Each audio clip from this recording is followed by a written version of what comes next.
نعوذ بالله من الشيطان الرجيم. بسم الله الرحمن الرحيم. إن الذين آمنوا وعملوا الصالحات كانت لهم جنات الفردوس نزلا خالدين فيها لا يبغون عنها حولا. وقال النبي صلى الله عليه وسلم: سبعة يظلهم الله في ظله يوم لا ظل إلا ظله، إلى آخر الحديث. وقال تعالى في شان حبيبه مخبرا وآمرا: إن الله وملائكته يصلون على النبي يا أيها الذين آمنوا صلوا عليه وسلموا تسليما. اللهم صل على محمد وعلى آل محمد كما صليت على إبراهيم وعلى آل إبراهيم إنك حميد مجيد. اللهم بارك على محمد وعلى آل محمد كما باركت على إبراهيم وعلى آل إبراهيم إنك حميد مجيد. উপস্থিত আজকের এই পুনিয়ানগর দারুস সালাম মাদ্রাসার উদ্যোগে আয়োজিত ৪৬তম বার্ষিক ওয়াজ ও মাহফিলের স্বনামধন্য সভাপতি জনাব ডাক্তার মাহবুবুর রহমান চৌধুরী, সিনিয়র সহসভাপতি অত্র মাদ্রাসা, আল্লাহ তাআলা সম্মানিত সভাপতিকে কবুল করুন, আমিন। আজকের মাহফিলের সম্মানিত আলোচক, প্রধান আলোচক হযরত মাওলানা জামাল উদ্দিন বরগুনা, খতিব, হাজীপাড়া জামে মসজিদ, মদনপুর, নারায়ণগঞ্জ, আল্লাহ মুহতারামকে কবুল করুন, আমিন। আজকের মাহফিলের এতক্ষণ পর্যন্ত আলোচনা পেশ করেছেন হযরত মাওলানা মুফতি ইউনুস আহমদ, সিনিয়র মুহাদ্দিস, জামিয়া ইসলামিয়া আশরাফুল মাদারিস বটতলী। আলোচনা করেছেন হযরত মাওলানা আব্দুর রাজ্জাক লক্ষ্মীপুরী, মুহতামিম মাদ্রাসাতুত তাকওয়া, উত্তরবাড্ডা, ঢাকা। আল্লাহ সবাইকে কবুল করো, আমিন। আজকের মাহফিলে আরো অতিথি হয়েছেন জনাব আব্দুল আউয়াল কন্ট্রাক্টর, জনাব ডাক্তার মাহবুবুর রহমান, জনাব আব্দুর রহমান কন্ট্রাক্টর সহ আরো অনেক অতিথিবৃন্দ। আল্লাহ সবাইকে কবুল করুন, আমিন। আমার সম্মুখে বসে আছেন উলামায়ে কেরাম, মুরব্বিয়ানে কেরাম, যুবক ভাইয়েরা, কচি কাঁচা মাসুম বাচ্চারা, পর্দার অন্তরালে অবস্থানরত মা এবং বোনেরা, আবারও আপনাদের সালাম জানাই, আসসালামু আলাইকুম ওয়া রাহমাতুল্লাহ। কেমন আছেন আপনারা? মন খারাপ আপনাদের?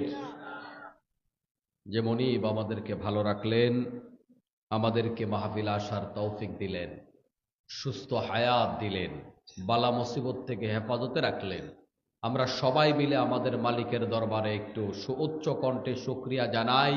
সবাই আবারও বলি আলহামদুলিল্লাহ। হয় নাই? আপনাদেরকে বুঝি বুট বাদাম পেঁয়াজু, তারপরে নির্বাচনী আলুর সব ডাল, এগুলা খাওয়াইলে জোরে জোরে স্লোগান দিতে পারেন, কেমন? এমনি জোরে পারেন না, এমনি জোরে আসে না। নোয়াখালী, লক্ষ্মীপুর, এগুলো আলেম ওলামার জেলা। আর এবারের নতুন বিপ্লবে সবচেয়ে বড় ভূমিকা আলেম ওলামাদের, মাদ্রাসা পড়ুয়াদের, ঠিক কিনা বলে? সবার অবদান আছে। এই জন্য আলেম ওলামার জেলার লোকেরা এরকম আস্তে আস্তে সুবহানাল্লাহ আলহামদুলিল্লাহ বললে তো হবে না, এমন ভাবে স্লোগান দিতে হবে বাতিলরা যেন একদল মামু বাড়ি গেছে, আরো যত বাতিল আছে এগুলা যেন অন্তত হয় হেদায়েত হয়, না হয় দেশ ছেড়ে পালায়া যায়, ঠিক কিনা? এজন্য আল্লাহর নাম জোরে না আসতে বলেন আলহামদুলিল্লাহ। এবারে না বোঝা যায় কিছু মুজাহিদ এখানে আছে, ঠিক কিনা? রাসূলের প্রতি দরুদ এবং সালাম পড়ি সাল্লাল্লাহু আলাইহি ওয়াসাল্লাম। সব শহীদদের জন্য দোয়া করি, যুগে যুগে ইসলামের জন্য যারা জীবন দিয়েছেন সব শহীদদেরকে আল্লাহ তাআলা কবুল করুন, আমিন।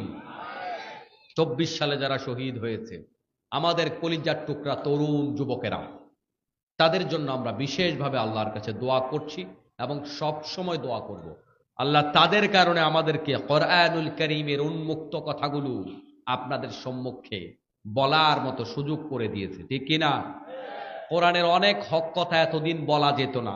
আমার আগের আলোচক দেখলাম যেভাবে আলোচনা করছে, এটা যদি গত বছর হইতো হুজুর এতক্ষণে থানায় যাওয়া লাগতো, ঠিক কিনা? এই পরিবেশটা করে দিয়েছে আল্লাহ পাক তরুণ যুবকদের রক্তের বিনিময়। এজন্য তাদের জন্য দোয়া করতে হবে না?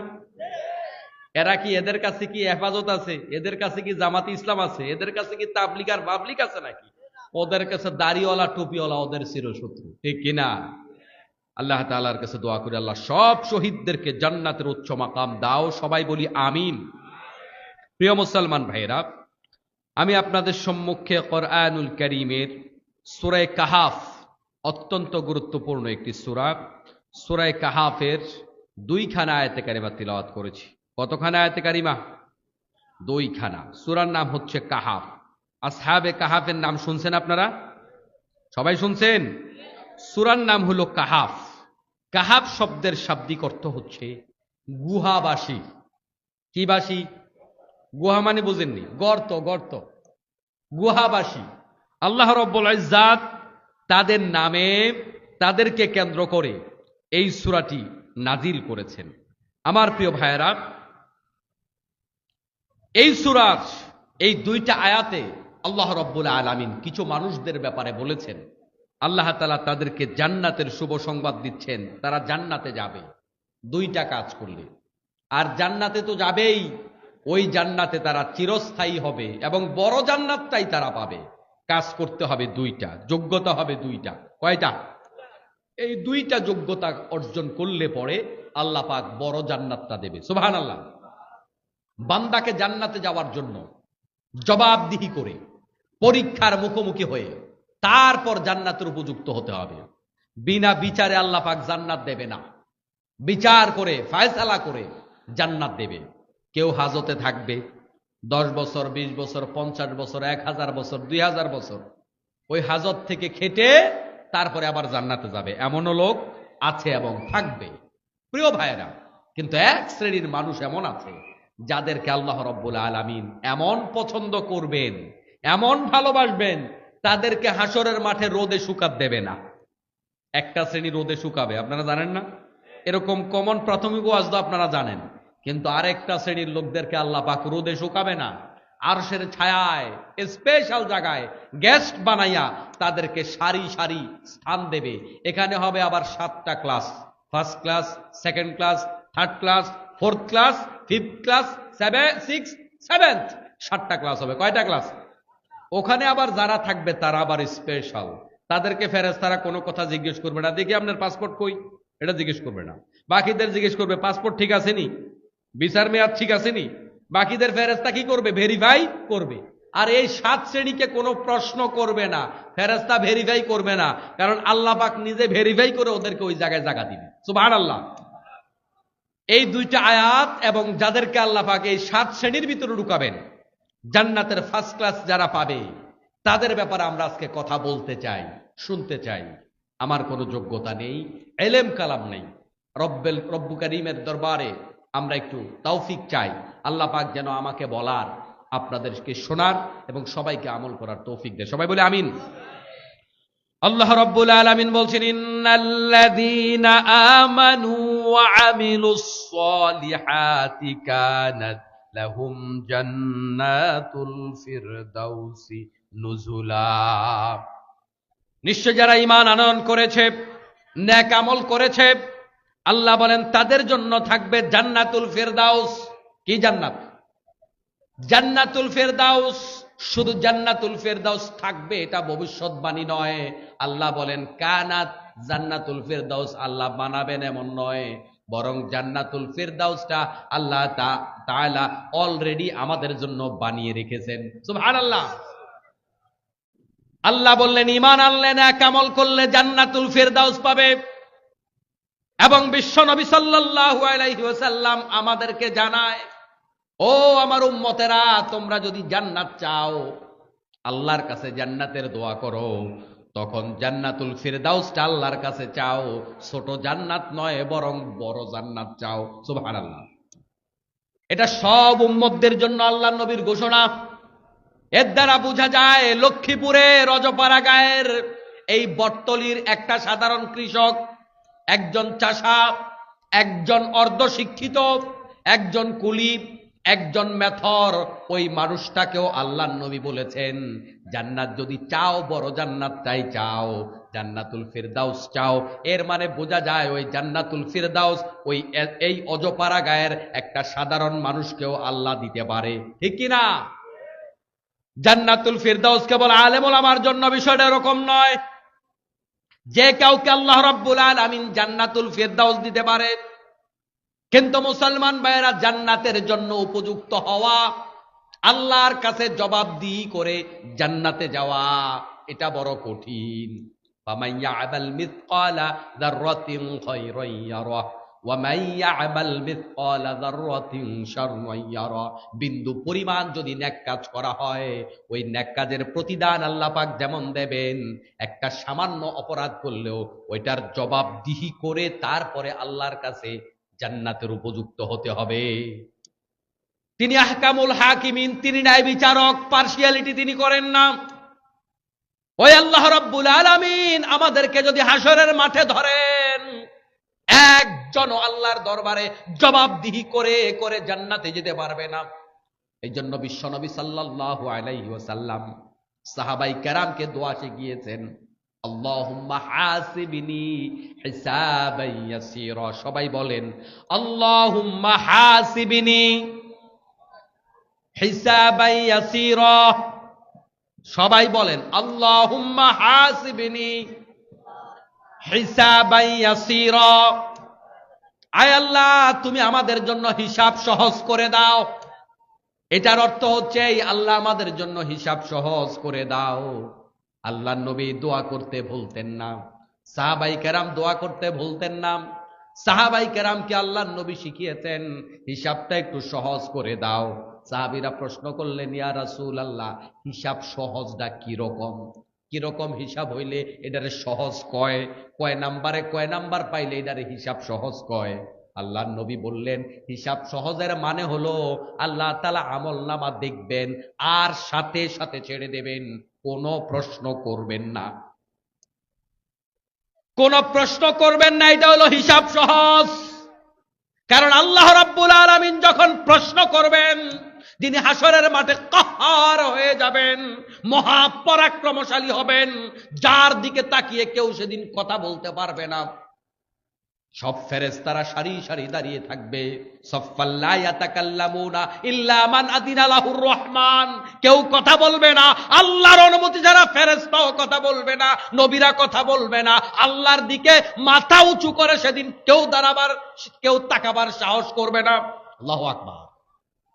নবীরা পর্যন্ত না, নবীরা তো অন্যান্য নবীরা তো উম্মতের কথা পর্যন্ত ভুলে যাবে। কিসের উম্মত? ইয়া নাফসি ইয়া নাফসি ইয়া নাফসি, নিজের খবর নিবে, খালি নিজের খবর নিবে।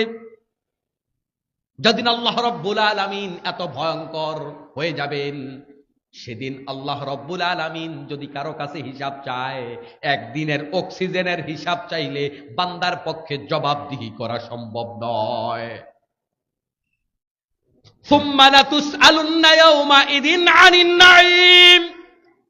আল্লাহ বলেন প্রতিটা নিয়ামতের ব্যাপারে জিজ্ঞাসা করা হবে।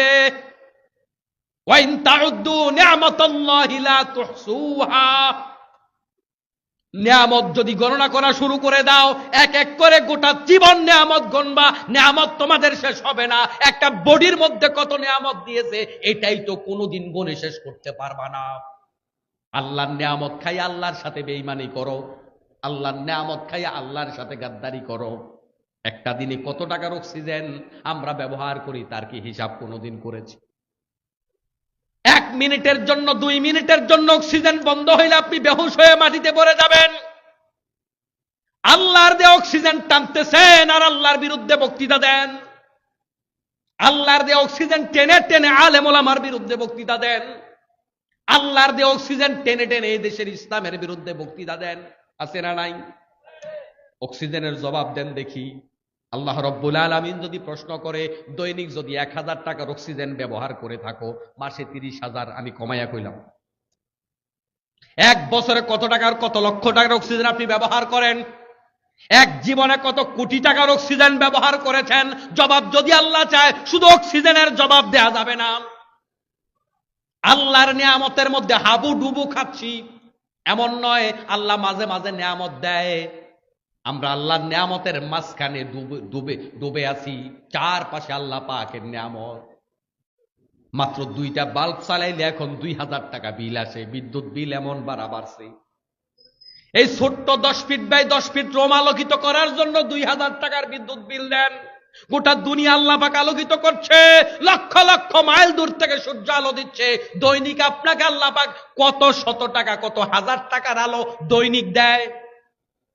প্রতিদিন আপনি যদি 1000 টাকার আলো ব্যবহার করে থাকেন, আল্লাহ পাকের বিদ্যুৎ ব্যবহার করে থাকেন, আপনার মাসের বিদ্যুৎ বিল কত? আল্লাহ রব্বুল আলামিন আপনাকে যে চাঁদের আলো দিচ্ছেন, ওই চাঁদের আলোর বিল আপনি কবে হিসাব করছেন? হিসাব তো কোনোদিন করেন নাই। আমার সামনে যত মানুষ বসে আছেন, আপনাকে যদি বলা হয় 10 কোটি টাকা দেয়া হবে, 2টা চোখ খুইলা দিয়া দেন, কে কে রাজি আছেন? হাত তোলেন, হাত তোলেন। কেউ রাজি নাই। 10 কোটি টাকা দেব, 10 কোটি টাকা তো আপনার বাপেও দেখে নাই। 2-1 জন হয়তো কোটিপতি থাকতে পারে, বাকিরা তো আমার ক্লাসের লোক। 10 কোটি তো আমার দাদাও দেখে নাই কখনো, ঠিক কিনা? 10 কোটি টাকা দিলেও তো আপনি 2টা চোখ দেবেন না। আপনি বলতেছেন আপনি গরিব। কে বলে আপনি গরিব? 10 কোটি টাকার বেশি দাম 2টা চোখের। আমি তো একটা সংখ্যা বললাম, আপনার 100 কোটি টাকা দিলেও তো 2টা চোখ দেবেন না। আপনার 2টা কিডনি দেন, আপনার আরো 20 কোটি টাকা দেওয়া হবে, দেন দেখি। কখনো কি আপনি মুমূর্ষু রোগীর কাছে গিয়েছেন, যেখানে আগুনে জ্বলে যারা বার্ন হয়ে যারা বিভিন্ন হসপিটালের বার্ন ইউনিটে ভর্তি থাকে, ডানে বায়ে সামনে পেছনে চতুর্দিকে পোড়া, তাকে গিয়ে প্রশ্ন করেন, ভাই কত টাকা চাই, কি চাও তোমার জীবনে এখন? ওই লোক বলবে, আমার কিচ্ছু চাই না, বাড়ি লাগবে না, ঘর লাগবে না, টাকা লাগবে না, পয়সা লাগবে না, আল্লাহ যদি আমার একটু বাঁচায়, আল্লাহ যদি আমার একটু সুস্থ করে, আমার আর কিচ্ছু লাগবে না। ওরে বলেন, তোমারে 2000 কোটি টাকা দিব, টাকা চাও না সুস্থতা চাও? সে বলবে, আমি সুস্থতা চাই, কোনো টাকা লাগবে না, গোটা দুনিয়াও যদি আমারে দাও, ওইটার কোনো দাম নাই, আমি শরীরের যন্ত্রণায় ভুগতেছি। আল্লাহ রব্বুল আলামিন আপনাকে আমাকে যে সুস্থ রাখছে, আপনি হিসাব করেন, আপনি কত হাজার কোটি টাকার নিয়ামতের মাঝখানে ডুবে আছেন। ও মুসলমান ভাইরা, এত নিয়ামত আল্লাহ রাব্বুল আলামিন আপনাকে দিয়েছে। আল্লাহ বলে, নিয়ামত গুনতে গুনতে কিয়ামত হয়ে যাবে, নিয়ামত শেষ হবে না গোনা। নিয়ামত গুনতে গুনতে কবরে চলে যাবা, নিয়ামত গোনা শেষ হবে না। আমি তো 2-4টা নিয়ামতের কথা বললাম, এগুলার দাম হিসাব করে দেখেন কত হয়। এবার আল্লাহ তাআলা যদি আপনার কাছে হিসাব চায়, বান্দা চোখের হিসাব দাও, কানের হিসাব দাও, জিহ্বার হিসাব দাও। পৃথিবীতে অনেক প্রাণী আছে কেবল একটা খাবার তার জন্য। কেঁচু চিনেন? কেঁচু, কথা শুনতেছেন আপনারা? কেঁচু কি খায়? মাটি খায়। মাটির মধ্যে কোনো স্বাদ আছে? কোনো গন্ধ আছে? আল্লাহ রব্বুল আলামিন আপনার একটা খাবারের উপযুক্ত বানাইতে পারতেন, একটা খাবার দিতে পারতেন। কত হাজার রকমের খাবার আপনি আপনার জীবনে খাইছেন, কত হাজার রকমের স্বাদ একটা জিহ্বা দিয়ে আপনি উপভোগ করছেন। আল্লাহ যদি বলে, বান্দা তোরে ওই প্রাণীগুলার মতো বানাইলাম না, এত স্বাদ তুই গ্রহণ করতে পারিস, এত সুন্দর নিয়ামত দিলাম, জিহ্বার জবাব দে। চারদিকে তাকায় দেখ বান্দা, কত মানুষ কথা বলতে পারে না, বাক যন্ত্রণায়। মাইক পেন বাইক, ওই ভিতরের সাউন্ড আর একটু ক্লিয়ার করে দেন, একটু বাড়াই দেন। কত মানুষ এমন আছে, কত মানুষ এমন আছে যেই মানুষগুলা কথা বলতে পারে না। আপনি তো ভেঙাইছেন, বেড়া কথা বলতে পারে না, বেড়া বোবা। কখনো কি ভাবছেন এই লোকটা বোবা? সে আপনার জন্য মেসেজ, আপনার জন্য শিক্ষা। বান্দা কয়, তোর যে বড় বড় গলায় কথা কস, আলেমদের ধমকাস, হেনম দেখাস, মানুষের সামনে জোর করস, জুলুম করস, তোরে আল্লাহ আমি চাইলে এরকম বাক যন্ত্রণা দিয়া চুপ করে রাখতে পারতাম। কত মানুষ এমন আছে যেই সমস্ত লোকেরা কানে শোনে না, আছে না নাই? বহু মানুষ এমন আছে, আল্লাহ পাক রব্বুল আলামিন আপনাকে কানে শোনার ব্যবস্থা করে দিয়েছেন। ও মুসলমান ভাইয়েরা, ঠিক আছে, আল্লাহ তাআলা যদি একটা একটা নিয়ামতের হিসাব নেয়, বলেন দেখি জবাব দেয়া যাবে নি? এই জন্য আল্লাহ নবী সাল্লাল্লাহু আলাইহি ওয়াসাল্লাম বলেন, হিসাব সহজ মানে হইল আল্লাহ আমল নামা দেখবে আর বলবে এবার চলে যাও। হিসাব যদি চায় একজনও জবাব দিতে পারবে না। আজকের মাহফিল থেকে কায় মনোবাক্যে দোয়া করি, আল্লাহ তাআলা আমাদের সবার জন্য তুমি হিসাব সহজ করে দাও, আমিন। আমাদের হিসাব তুমি চাইও না, হিসাব চাইলে আর কখনো জবাবদিহি করে জান্নাতে যেতে পারবো? কিন্তু 7 শ্রেণীর লোক যারা আরশের ছায়ায় জায়গা পাবে, আল্লাহ পাক তাদের কাছে হিসাব চাইবে না, তারা বিনা হিসাবে জান্নাত পাবেন। আল্লাহ নবী সাল্লাল্লাহু আলাইহি ওয়াসাল্লাম বলেন, ইমাম বুখারী হাদিস সংকলন করেছেন, আর সবচাইতে বেশি হাদিস বর্ণনাকারী সাহাবী সাইয়েদনা আবু হুরায়রা রাদিয়াল্লাহু তাআলা আনহু হাদিসের বর্ণনাকারী। আবু হুরায়রার নাম শুনছেন? নাম তো অনেকে নাও শুনতে পারেন, কারণ ছেলেপেলের নাম তো ইসলামিক নাম এখন রাখে না অনেকে। এগুলো বুড়া নাম, এগুলো তো পুরান হয়ে গেছে, ঠিক না? এগুলো পুরান হয়ে গেছে। কেমন এখন নাম রাখে, টালটু, বল্টু, ফালতু, দুলাল, রিপন, গিপন, কি কি রাখে। হ্যাঁ, এখন এই নামের প্রভাবে আমাদের সন্তানগুলো নষ্ট হয়ে যাচ্ছে। মনে রাখবেন, নামের প্রভাব মানুষের উপরে পড়ে, নামের প্রভাব পড়ে। আমি একটা কথা অনেক মাহফিলে বলে থাকি, আপনারা মিলিয়ে নেবেন। আচ্ছা, গোটা লক্ষ্মীপুর জেলায় কতগুলো কওমি মাদ্রাসা আছে, সরকারি মাদ্রাসা আছে, বড় বড় মাদ্রাসাগুলো বাছাই করবেন। 50 জন মুহতামিম, 50 জন প্রিন্সিপাল, 50 জন মুহাদ্দিস, 50 জন মুফাসসির, 50 জন ফকিহ বাছাই করেন। এরপরে বাংলাদেশ থেকে হক্কানি যারা একটু ভালো মানের পীর, 20-50 জন পীর বাছাই করেন। একটা পীরের নাম পাইবেন নি এরকম, ওই যে আমি এতক্ষণ নামগুলা বলছি, এরকম নামের একটা পীর আসেনি। ওই যে বললাম টালটু, হ্যাঁ, লাল মিয়া, কালা মিয়া, হলুদ মিয়া, এরকম কোন নাম, কোন পীর, কোন আলেম, কোন বুজুর্গ ব্যক্তি পাইছেন জীবনে? নাই। কেন? এর দ্বারা বোঝা যায় এরকম ফালতু নামের লোকেরা ভালো মানুষ হয় না। কথা বুঝেননি? এর দ্বারা বোঝা যায় এরকম অসভ্য নামের লোকেরা সভ্য হয় না। নামের প্রভাব এত বেশি বান্দার উপর পড়ে, অথচ বান্দারা এখন তাদের সন্তানদের নাম রাখার ব্যাপারে এটারে কোনো গুরুত্বপূর্ণ ব্যাপারই মনে করে না। অথচ আপনি অসৎ নাম, নামের অর্থ ভালো না, বাজে নাম, খারাপ নাম, এরকম একটা পীর পাইবেন না, একজন মুহাদ্দিস, মুফাসসির, আলেম খুঁজে পাবেন না। এর দ্বারা বোঝা যায় এরকম খারাপ নামের লোকেরা আলেম হয় না। তাহলে সন্তান ভালো করবার জন্য 1 নাম্বার পদক্ষেপ হলো তার জন্য একটা সুন্দর নাম রাখো। নাম ভালো না হলে মানুষ ভালো হয় না। আমার মুসলমান ভাইয়েরা, হযরত আবু হুরায়রা রাদিয়াল্লাহু তাআলা আনহু সাহাবাই কেরামের মধ্যে যারা হাদিস বর্ণনা করেছেন, সবচাইতে বেশি হাদিস বর্ণনাকারী সাহাবী, তার নাম হলো আবু হুরায়রা। কি নাম? সবাই বলেন কি নাম? এখনো 2 বার বলার পরে দেখেন মোকলারে নাই। যারা মনোযোগিতা থাকবে না এখানে, এরা প্যান্ডেলের বাইরে থাকেন। কারণ আমি এরকম কোন ক্লাস নেই না যে ক্লাসে ছাত্র জিমায়, এরকম ক্লাস আমি নেই না। আমার ক্লাসে সব আমি খেয়াল করি কে আমার দিকে তাকা আছে, কে বাইরের দিকে। যারা বাইরে তাকানোর, পান খাওয়া, বিড়ি খাওয়া, হাঁটতে হাঁটতে ওয়াজ শোনা, ওই ছাত্র আমার দরকার নাই। আমার 5 জন হলেও আমি ওয়াজ করতে পারি, কোনো অসুবিধা নাই। এখন তো প্যান্ডেল পুরা, মনোযোগিতা থাকবে 100%, কথা মুখস্থ করবেন। কানসুক করার ওয়াজ আমার কাছে নাই, আমার কণ্ঠ এত সুন্দর না, কথা বুঝেন? আর মিষ্টি মিষ্টি ওয়াজও আমার কাছে নাই। এজন্য মনোযোগিতার সাথে কথা শুনতে হবে। রাজি আছেন? তাহলে সাইয়েদনা আবু হুরায়রা সবচাইতে বেশি বেশি হাদিস যিনি বর্ণনা করেছেন, তার নাম মনে থাকবে তো? এটা একটা সাধারণ জ্ঞান। আবু হুরায়রা হাদিস বর্ণনা করেছেন, তাহলে হাদিসের গুরুত্ব কম না বেশি? তাও এমন একটা হাদিস যেটা ইমাম বুখারীও সংকলন করেছেন, ইমাম মুসলিমও সংকলন করেছেন। বুখারী মুসলিমে যে হাদিস আসে সেটাকে বলে মুত্তাফাকুন আলাইহি। 2 কিতাবের মধ্যে এসেছে, সবচেয়ে প্রসিদ্ধ 2 কিতাব। তাহলে এই হাদিসের গুরুত্ব আরো বেড়ে গেল। সুবহানাল্লাহ। হাদিসের মান সহিহ। আল্লাহর নবী সাল্লাল্লাহু আলাইহি ওয়াসাল্লাম বলেন, সাবআতুন ইয়াযিল্লুহুমুল্লাহু ফি যিল্লিহি ইয়াওমা লা যিল্লা ইল্লা যিল্লুহু। যেদিন আল্লাহর ছায়া ছাড়া কোনো ছায়া থাকবে না, ওই হাসরের মাঠে আল্লাহ রাব্বুল আলামিন 7টা শ্রেণীর মানুষদেরকে ওই ছায়ায় জায়গা দেবেন, তারা হলো সৌভাগ্যবান। সুবহানাল্লাহ। 1 নম্বরে আল্লাহ রাব্বুল আলামিন তার নবীর মাধ্যমে আমাদেরকে জানাইলেন কারা জায়গা পাবে। বিশ্ব নবী বলেন 1 নম্বরে জায়গা পাবে ইমামুন আদিলুন, ন্যায়পরায়ণ বাদশা, ন্যায়পরায়ণ শাসক, এক নম্বরে জায়গা পাবে আরশের ছায়ায়। ও মুসলমান ভাইয়েরা, আজকে ন্যায় বিচার আমাদের সমাজের কোনো জায়গায় নাই। পরিবারেও ন্যায় বিচার নাই, সমাজেও ন্যায় বিচার নাই, রাষ্ট্রেও ন্যায় বিচার নাই, আন্তর্জাতিক আদালতেও ন্যায় বিচার নাই, আমেরিকার কাছেও ন্যায় বিচার নাই। দেখেন আমেরিকারা গোটা দুনিয়ারে শিক্ষা দেয়, গোটা দুনিয়ারে মেসেজ দেয়, অথচ নিজে আমল করে না। গোটা দুনিয়াকে আমেরিকা শিখায় নারী নেতৃত্বের গুরুত্ব, নারী নেতৃত্বের ফজিলত, নারী নেতৃত্বের তাৎপর্য, নারী নেতৃত্বের ফায়দা। অথচ আমেরিকা কদিন আগে নির্বাচন গেল, নিজেরা একজন মহিলারে প্রধানমন্ত্রী বানাইল না। ঠিক কিনা বলেন?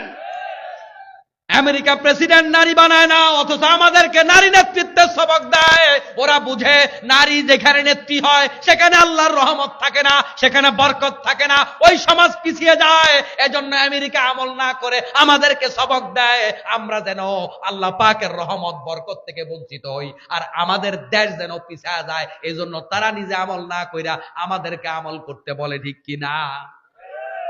গোটা দুনিয়াতে দেখেন এখন সবক দেয় আমেরিকা ওয়ালারা আমাদেরকে, তারপরে অন্যান্য দেশগুলাতে সবক দেয় দুইটার বেশি নয়, একটা হইলে ভালো হয়, না হইলে আরো বেশি ভালো হয়। অথচ ওরা সন্তান উৎপাদনের জন্য শুধুমাত্র স্ত্রীকে, মহিলাকে শুধুমাত্র মাতৃকালীন ছুটি দেয় না, এখন পুরুষদেরকেও পিতৃকালীন ছুটি দেয়। যাও তুমি তোমার স্ত্রীর সাথে একটু বিনোদন করো।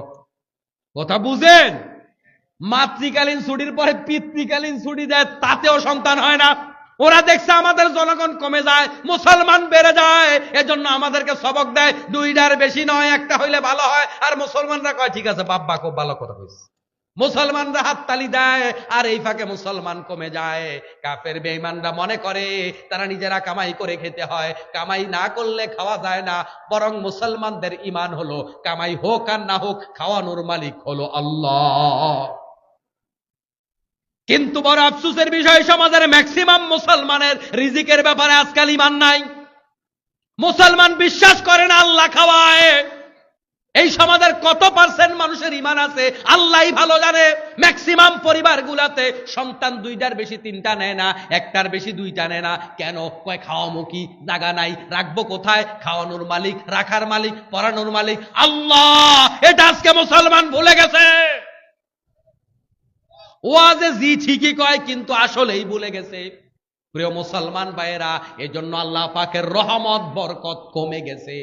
আপনি যখন আপনার উপরে দায়িত্ব নিয়েছেন, আল্লাহ তখন আপনার উপরে দায়িত্ব দিয়ে আল্লাহর দায়িত্ব ছেড়ে দিছে।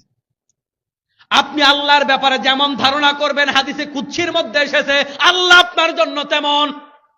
আপনি যদি মনে করেন আল্লাহ তাআলা আপনার 2 লাখ টাকার বেশি দিতে পারে না, আপনি মনে করেন আল্লাহ আপনার জন্য ঠিক তেমন। আপনি যদি মনে করেন আল্লাহ 2 কোটি টাকার বেশি দিতে পারে না, আপনার জন্য আল্লাহ 2 কোটি টাকার মালিক। আপনি যদি মনে করেন আল্লাহ তাআলা আপনার 10 কোটি টাকার বেশি দিতে পারে না, আল্লাহ আপনার জন্য এর দূরের মালিক। আপনি যদি মনে করেন ওষুধ ছাড়া আল্লাহ সুস্থ করতে পারে না, আল্লাহ আপনার জন্য তেমন। এখন আপনি আল্লাহর ব্যাপারে কত বড় ধারণা রাখেন, এটা আপনার ঈমানের ব্যাপার। আপনি আল্লাহর ব্যাপারে যত বড় ধারণা রাখবেন, আল্লাহর সাহায্য আপনি তত বেশি পাবেন। এখন আমাদের আল্লাহর ব্যাপারে ধারণা হইল ওষুধ ছাড়া ভালো হয় না। ওষুধ মানুষকে ভালো করতে পারে।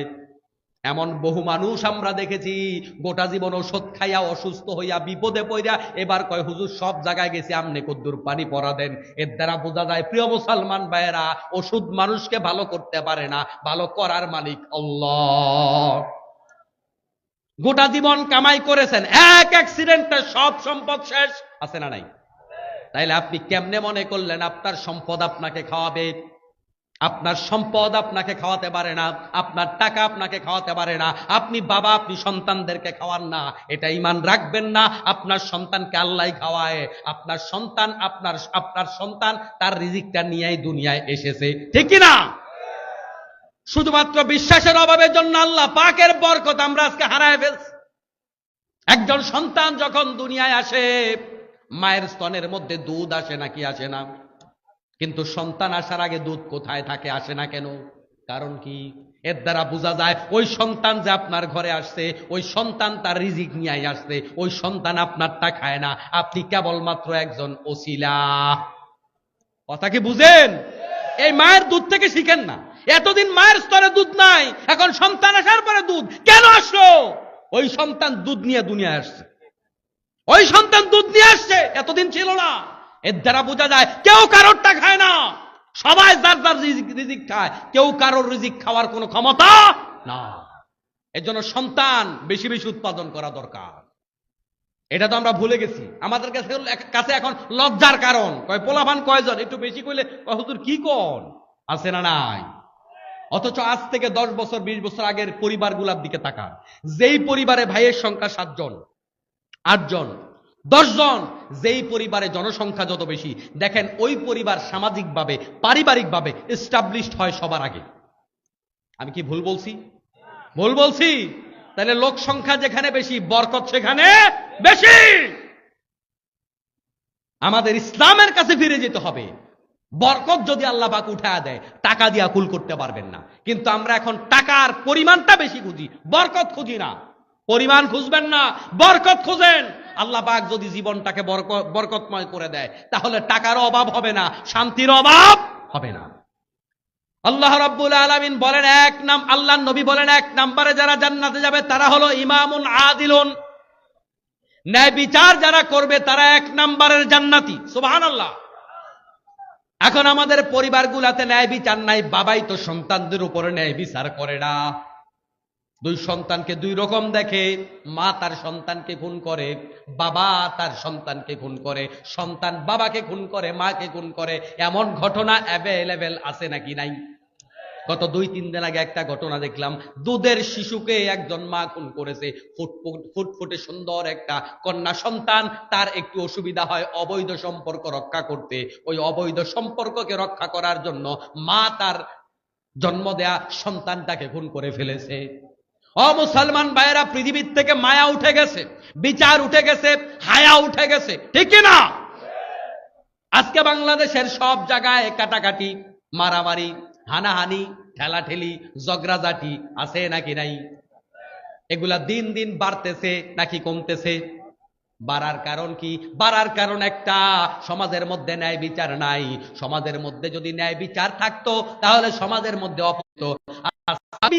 মিশা এবং মিশা, ছোটখাটো মিশা নয়, মিথ্যা মামলা দিয়ে কত আলেমকে বাংলাদেশ থেকে গলায় ফাঁসি ঝুলাইয়া বিদায় করা হয়েছে, কত আলেমকে জেলখানায় নেওয়া হয়েছে, কত আলেমকে আয়না ঘরে ঢুকানো হয়েছে, কত আলেমের হাত ভাঙা হয়েছে, কত আলেমের পাও ভাঙা হয়েছে, কত আলেম গুণ করা হয়েছে। সব মিথ্যা মামলা, মিথ্যা মামলা, মিথ্যা মামলা, ঠিক কিনা?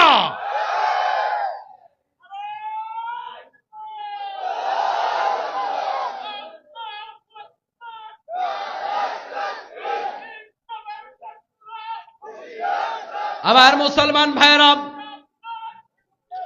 প্রিয় মুসলমান ভাইরা, তাহলে 1 নম্বরে জান্নাতে যদি যেতে চান, ন্যায় বিচার কায়েম করতে হবে।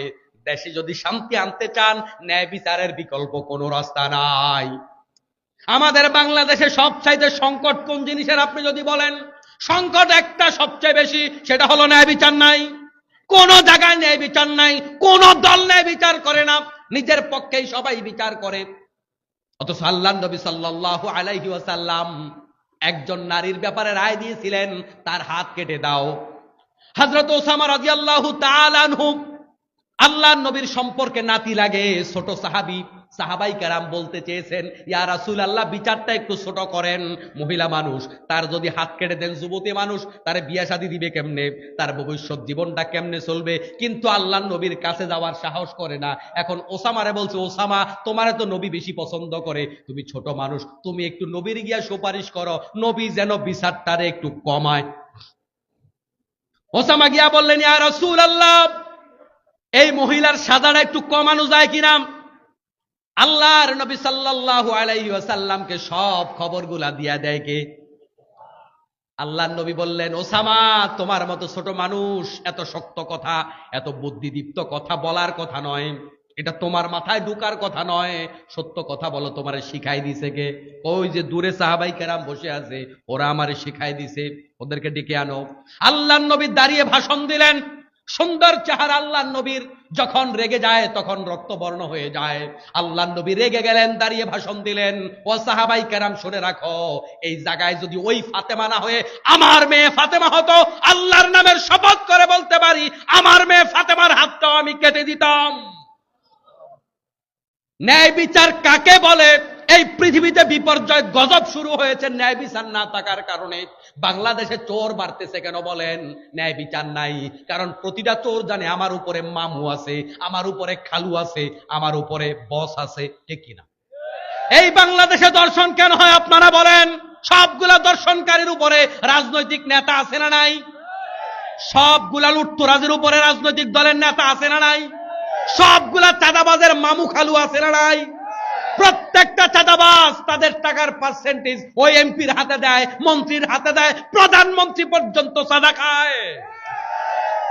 তাহলে আপনি কি বলবেন ওই চাঁদাবাজের বিচার বাংলার জমিনে হয় না? বিচার করবে কে? যে বিচার করার কথা সে চাঁদার একটা পার্সেন্ট পায়। দর্শনকারীর বিচার করবে কারা? দর্শনকারীর মামু খালু, ওরাই তো একে সমর্থন দেয়। তুই দর্শন কর, আকাম কর, কুকাম কর, শুধু দলটা ধরে রাখ, তোরে বাঁচায় রাখার দায়িত্ব আমাদের। এভাবে আমি একটা দল দুইটা দলকে বলতেছি না, বাংলাদেশে যারাই ক্ষমতা এসেছে এই ৫৪ বছরে নিরপেক্ষ ন্যায় বিচার করেছে কোন সরকার? নাম বলেন। এই কারণে অপরাধ বেড়েছে, এ কারণে তো দুর্নীতি বেড়েছে। ওরা জানে দুর্নীতি করলে কিচ্ছু হয় না, অসুবিধা নাই। চোর আর চুন্নি ধরে ধরে আল্লাহ পাক বলেছেন হাত কেটে দাও। বাংলাদেশ থেকে বাছাই করে সব দলের মধ্য থেকে ২০-৩০ জন চোরকে যদি এনে জনসম্মুখে দুইটা হাত কেটে দেওয়া হতো, যারা বাংলাদেশ থেকে লক্ষ লক্ষ কোটি টাকা বিদেশে পাচার করেছে, আপনারা বলেন দেখি আগামীকাল থেকে বাংলাদেশে কোন চোর থাকতো? মোবাইল চোর, খেদ্দা চোর, তারপরে হেদ্দা চোর আছে না, কত রকমের চোর আছে না? এদের নামও আবার বাহারি বাহারি নাম। এই চোরগুলা কি বাংলাদেশে থাকতো? মোটেও থাকতো না। এর দ্বারা বোঝা যায় আমাদের রোগ হইল এক জায়গায়, আমরা ঔষধ দিছি আরেক জায়গায়। আল্লাহর কোরআনের বিধান ছাড়া বিচার করার কারণে এই সমাজে ন্যায় বিচার হয় নাই। বিশ্বনবী বলেন, মান হাকামা বিহি আদালা, যে কোরআন দিয়া বিচার করলো সেই ন্যায় বিচার করলো। এর দ্বারা বোঝা যায় কোরআন ছাড়া যত বিচার হয় একটাও ন্যায় বিচার হয় না, এগুলা বিচারের নামে তামাশা হয়। এটা আমি বলি নাই, বলেছেন মুহাম্মাদুর রাসূলুল্লাহ সাল্লাল্লাহু। যে ব্যক্তি কোরআন দিয়ে আমল করবে আল্লাহর নবী বলেন সে উজরত পাবে, মান আমালা বিহি উজরা। যে ব্যক্তি কোরআন থেকে ন্যাক আমল করবে ওই ন্যাক আমলের উজরত পাবে, ন্যাক আমলের পুরস্কার পাবে। আর বানোয়াট বিদাতি আমল করলে ওই বিদাতি আমল কোটি কোটি করলেও আল্লাহর দরবারে এগুলার এক আনারও দাম নাই। আমার মুসলমান ভাইরা, আখিরাতে আল্লাহ পাকের ১ নাম্বার জান্নাতি কারা হবে সে কথা বলছিলাম। ফার্স্ট ক্লাস ফার্স্ট জান্নাতি হবে তারা যারা ন্যায় বিচার কায়েম করেছে। এখন আমাদের সমাজে ন্যায় বিচার নাই। ন্যায় বিচার কোরআন ছাড়া সম্ভব নয়। আল্লাহর কোরআনের ন্যায় বিচার আমাদের বাংলাদেশেও সম্ভব না অসম্ভব? আপনারা তো ৫৪টা বছর বাংলাদেশ দেখছেন, আর কয় বছর দেখতে চান? ৫৪ বছরে আইন শৃঙ্খলা পরিস্থিতির উন্নতি হয়েছে যথেষ্ট, হয়েছে নি? চোর কমে গেছে খানিকটা, ডাকাত, দর্শনকারী, সাদাবাজ, লুটতরাজ, কোন ধরনের অপকর্ম কোনটা কমছে কোন দেখি? তো ৫৪ বছর পরীক্ষা করার পরে থাক আরো ৫টা বছর পরীক্ষা করি, দরকার নাই পরীক্ষা করার। এজন্য কোন চাঁদাবাজের হাতে সমাজ তুলে দেবেন না, কোন ডাকাতের হাতে সমাজ তুলে দেবেন না, কোন জালেমের হাতে সমাজ তুলে দেব না। বাংলাদেশের জন্য নিরাপদ একমাত্র আলেমদের হাত। এই সমাজ, এই দেশ আমরা যদি আল্লাহ ওয়ালাদের হাতে তুলে দিতে পারি, আশা করা যায় এই বাংলাদেশে দুর্নীতি বন্ধ হবে। এটা ছাড়া আসলে কোনো বুদ্ধি নাই। যত কথাই বলেন, পাল্টাইছেন তো, এই দল পাল্টাই ওই দলে গেছেন, ওই দল পাল্টাই ওই দলে গেছেন, ৫৪ বছর পাল্টানোর উপরে আছেন। সবাই আমাদেরকে সোনার বাংলায় কথা বলেছে, কেউ সোনার বাংলা। সুবহানাল্লাহ। এই জন্য যুবকদেরকে আমি স্পেশালি বলতে চাই, যুবকরা ঐক্যবদ্ধ থাকতে হবে। তোমরা এবার যেটা দেখিয়ে দিয়েছো সেই জোশটা তোমাদের রাখতে হবে। তোমাদের রক্তে বাংলাদেশ ইসলাম কায়েম হবে ইনশাআল্লাহ। এই যৌবনের সময়টা ফেসবুকের পেছনে, গার্লফ্রেন্ডের পিছনে নয়। এই যৌবনের সময়টা আল্লাহর দিনের পথে কাটাও। তোমাদের রক্তেই বাংলাদেশের স্বাধীনতা রক্ষা হবে, তোমাদের রক্তেই বাংলাদেশে আলেম ওলামার ইজ্জত রক্ষা হবে, তোমাদের রক্তে বাংলাদেশের ইসলাম রক্ষা হবে, ঠিক কিনা? তরুণরা রাজি আছো তো ইনশাআল্লাহ? অনেক মুরব্বীরা তরুণদেরকে আগায় দিতে চায় না, একটু মন খারাপ করে। আচ্ছা, আপনারা মন খারাপ করেন কেন বলেন তো? আপনারা তরুণ ছিলেন না? আপনারা যুবক ছিলেন না? যুবকদের পক্ষে কথা বললে আপনাদের মন খারাপ কেন হবে? আমি আপনাদেরকে একটা মজার কথা শোনাই, শোনেন। আজ থেকে অনেক বছর আগে, মানে এক যুগ আগে, তো আমি আমার এলাকায় যখন কোনো মাহফিলে যেতাম, তখন আমি দেখতাম যে এলাকায় যায় দেখি যে আমার আব্বু পাশে বসে রয়েছে। তো আমি এই বড় চেয়ারে মাঝে মাঝে বসতে চাইতাম না, আনইজি ফিল করতাম, লজ্জা পাইতাম। তো আমার আব্বা আমাকে বলতো, বাবা শোনো, আমার ছেলেকে যদি আমি সম্মান না করি, মানুষ তোমার সম্মান করবে না। আমি আমার বাবার এই কথা মানে কখনো ভুলতে পারি না। আপনার সন্তান বড় হবে, আপনি রাগ করবেন কেন? আপনারা, আমরা বুড়ারা 16 বছর আমরা বলেছি ঈদের পরে, কিন্তু তরুণরা কয় ঈদের পত্তন নাই, তোমাদের ঈদ আসবে না, দাঁড়াও, আমরা নামাজ পড়ি আর না পড়ি, ভালো কাজ করি আর মন্দ কাজ করি, আমরা দেশ পরিবর্তন করে দেখাই দিছে না? যারা রক্ত দিয়ে দেশ পরিবর্তন করতে পেরেছে, আমার বিশ্বাস তরুণদেরকে মুরব্বীরা সহযোগিতা করলে ওদের নেতৃত্বে বাংলাদেশ সুন্দরভাবেই চলতে পারবে। এদেরকে পিছায় দেওয়ার কোনো কারণ নাই। আজ আলিয়া, কওমি, সরকারি স্কুল, মাদ্রাসা সবাই ঐক্যবদ্ধ হয়েছে। বাংলাদেশের বিরুদ্ধে ষড়যন্ত্র চলছে, ভারত আমাদের দেশে হামলা করছে, গত কয়েকদিন ধরে বিভিন্ন জায়গায় হামলা হচ্ছে, শুনেছেন তো আপনারা?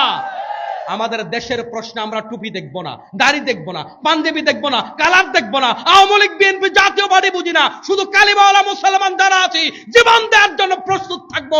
এই দেশের দিকে কোন শকুন একটা আঙ্গুল তুলতে পারবে না। রাজি আছেন না আপনারা? রাজি থাকতেই হবে, রাজি থাকতেই হবে। এই দেশ বাঁচলে এদেশের ইসলাম বাঁচবে, এই দেশ বাঁচলে এদেশের আলেম ওলামা বাঁচবে, এই দেশ বাঁচলে এরপরে রাজনীতি। দেশ না বাঁচলে কিসের রাজনীতি, ঠিক কিনা বলেন? তাহলে 2 নম্বরের জান্নাত হলো তাদের জন্য যারা যুবক যৌবনের এই গুরুত্বপূর্ণ সময়টা দিনের জন্য দিয়েছে, আল্লাহর গোলামিতে কাটিয়েছে। আল্লাহ পাক এই লক্ষ্মীপুরের তরুণদেরকে, যুবকদেরকে কবুল করুন, আমিন। 3 নাম্বার হলো ওয়ারাজুলুন কলবুহু মুআল্লাকুন ফিল মাসাজিদ। যেই তরুণ, যেই যুবক তার কলবটা মসজিদের সাথে ঝুলন্ত থাকে, অর্থাৎ নামাজের ব্যাপারে যেন পরেশানি থাকে। এজন্য আমরা জান্নাতে যদি 1 নাম্বার জায়গায় থাকতে চাই, আল্লাহর আরশের ছায়ায় যদি জায়গা পেতে হয়, আমাদেরকে নামাজ পড়া রেডি হইতে হবে, নাকি নামাজ না পড়া থাকবে?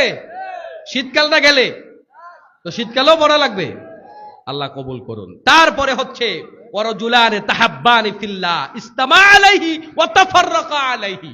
2 জন যুবক একে অপরকে ভালোবাসবে আল্লাহর জন্য, আর বিচ্ছিন্ন হবে আল্লাহর জন্য। তাহলে আজ থেকে বন্ধুত্ব হবে আল্লাহর জন্য। তাহলে 1 নাম্বার বন্ধু বানাবো নামাজীদেরকে, ভালো লোকদেরকে বন্ধু বানাবো। তরুণরা, যুবকরা, তোমরা ঐক্যবদ্ধ হলে এই এলাকায় মাদক ঢুকবে না, ঠিক কিনা? আচ্ছা, মদ কি বুড়ারা খায়, ইয়াবা চাচারা খায়নি? এটার সম্ভাবনা কম। ভালো কাজও তরুণরা করে, মন্দটাও তরুণরা করে। সিদ্ধান্ত নাও, এ এলাকায় কোনো মাদক ঢুকবে না, অপরাধ চলবে না। তাইলে আমাদের বন্ধুত্ব হবে ভালো মানুষের সাথে। এ এলাকায় আমি শুনেছি যুবকরা, তরুণরা একটা পাঠাগার উদ্যোগ নিয়েছে। সবাই ঐক্যবদ্ধ থাকবা, ভালো ভালো কাজ এরকম চালু করবা। এখনকার রাজনীতি হবে ভালো কাজের রাজনীতি, আগের কাম শেষ। খেলার রাজনীতি, লাঠির রাজনীতি, এগুলো এখন আর চলবে না। এই মাঠে এখন যারা রাজনীতি করতে আসবা, এখন ভালো কাজের প্রতিযোগিতা করো। তুমি ছাত্র সংগঠন করো, তুমি দেখাও তোমার দলে ভালো কি কি আছে। তুমি রাজনীতি করো, আওয়ামী লীগ করো, বিএনপি করো, জাতীয় পার্টি করো, তোমাকে জাতির সামনে দেখাতে হবে তুমি কত ভালো কাজ করবা। এখন চলবে ভালো কাজের রাজনীতি, টাকার রাজনীতির খেলা দিন শেষ হয়ে গেছে, ঠিক কিনা বলেন? তারপরে তাহলে আমাদের বন্ধুত্ব আর শত্রুতা সবটা হবে দিনের জন্য। এরপর আল্লাহ রাব্বুল আলামিন, আল্লাহ নবী বলেন, ওয়ারাজুলুন দাতু ইমরাতুন দাতা মানসাবিন ওয়া জামালিন ফাকালা ইন্নী আখাফুল্লাহ। বিভিন্ন জায়গা থেকে অফার আসবে, তরুণীরা অফার দিবে তরুণদেরকে, আর তরুণরা অফার দিবে তরুণীদেরকে। সুন্দরী তরুণী আর সুন্দরী তরুণ একে অপরকে মন্দ কাজের অফার করবে।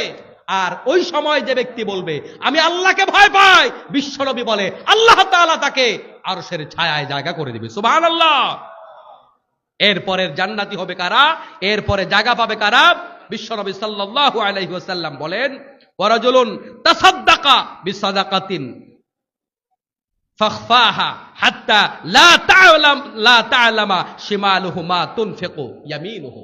আল্লাহর নবী বলেন, যে ব্যক্তি দান করলো ডান হাতে, বাম হাতও টের পাইল না, এরকম দান যারা করতে পারবে তাদেরকে আল্লাহ পাক আরশের ছায়া জায়গা দেবে। সুবহানাল্লাহ। এখন বাংলাদেশে মারহাবা ছাড়া কেউ দান করতে চায় না, ঠিক কিনা বলেন? যত বেশি মারহাবা পাইবেন তত বেশি সওয়াব কমতে থাকবে। মারহাবার পরিমাণ যত, জোশ যত বাড়বে, সওয়াব তত কমতে থাকবে। এই জন্য দান হবে গোপনে গোপনে। তাই বলে মাহফিলে দান করব না, আমি এটা বুঝাই নাই। যেই মজলিসে দান করলে উৎসাহ বাড়ে, আবার সেটা করবেন, সেটা করতে কোনো আপত্তি নাই। তবে ব্যক্তিগতভাবে যখন দান করব, এটা ফেসবুক খালি লাইভ করে, হ্যাঁ লাইভও কোথাও কোথাও করার দরকার আছে, এটা স্থানকাল পাত্র বোঝে, কিন্তু লাইভ ছাড়া দানই করে না, লাইভ ছাড়া ভালো কাজই করে না, খালি পাবলিক দেখায় লাইভ করে করে। আমি কিন্তু বিশাল আমলওয়ালা, আমি কিন্তু বিশাল দানবীর, আছে না নাই? এটা করা যাবে না। দান করতে হবে ডান হাতে, যেন বাম হাত আমার না জানে। এরকম যারা দান করবে, বিশ্বনবী সাল্লাল্লাহু আলাইহি ওয়াসাল্লাম তাদের জন্য কিসের ঘোষণা দিয়েছেন? আরশের ছায়ায় জায়গার ঘোষণা দিয়েছেন। আমার মুসলমান, কান্না আসে না, কান্নার ভান করবো। একটা ফোঁটা পানি যদি আসে, ওই এক ফোঁটা আমার নাজাতের জন্য যথেষ্ট হয়ে যাবে। হাদিসের যে ভাষ্য, এখান থেকে বোঝা যায় এই আবেদনগুলো বেশিরভাগ বুড়াদের জন্য নয়, যুবকদের জন্য। সুবহানাল্লাহ। যুবক তো তারা যারা বাতাসের গতি পাল্টে দিতে পারে, যারা নদীর ঢেউ পরিবর্তন করতে পারে, যারা নদীর স্রোত বদলাতে পারে, যারা যুগের ইতিহাস বদলাতে পারে, তারাই তরুণ, তারাই যুবক। আজকের মাহফিল থেকে আমরা যে সিদ্ধান্তগুলো নিয়েছি, নামাজ ছেড়ে দেব না, মনে থাকবে তো ইনশাআল্লাহ? আরো আস্তে কোন ইনশাআল্লাহ? ফরজ রোজা, সামনে রোজা চলে আসছে, রোজা ছাড়বো না, পারা যাবো তো ইনশাআল্লাহ? রোজা চলাকালীন অবৈধ কোনো কাজ এই এলাকায় চলবে না, তরুণরা পরিবেশ পরিবর্তন করে দেবে, পারা যাবে তো ইনশাআল্লাহ? আল্লাহ রাব্বুল আলামিনের কাছে দোয়া করছি, আল্লাহ পাক যেন তোমাদের তরুণদের উসিলায় বিশেষ করে আর মুরব্বীদের সহযোগিতায় এই দেশের স্বাধীনতা সার্বভৌমত্ব রক্ষা করে। সবাই বলে আমিন। আল্লাহ যেন আলেমদের এক করে দেন, সবাই বলে আমিন।